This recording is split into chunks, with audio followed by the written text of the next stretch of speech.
Okay, so we have a chat. Have you encountered a situation where a person tested positive, they don't have a temp, yet the county explains that the person can return back to work in 3 days without a temp? Does that then require a negative test to return? I have not heard that.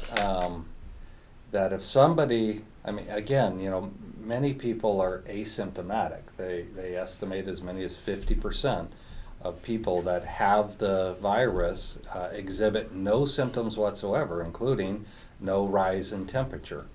But if you happen to test positive, you're contagious. And in fact, they say that the first couple days of contracting the virus, you're the most contagious.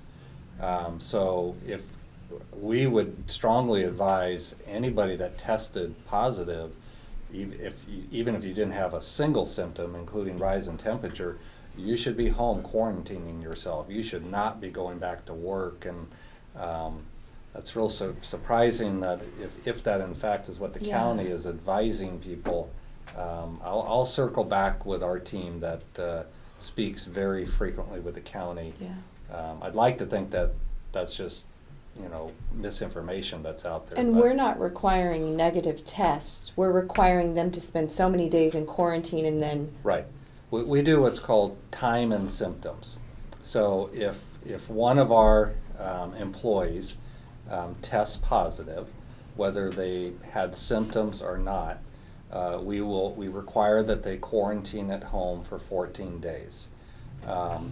We check in with them frequently, and if they, at the end of the 14 days, they are feeling well and exhibiting no symptoms of the virus, then they can come back to work.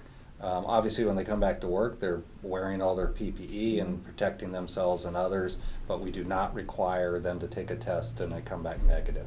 Because what we've learned is that the dead virus cells can live in your body for months and months. We've had patients and employees that did get another test several months after they after they first tested positive, and they test positive again, but they're not contagious, and the virus is dead, but the cells are still being picked up, particularly by the really sensitive PCR tests.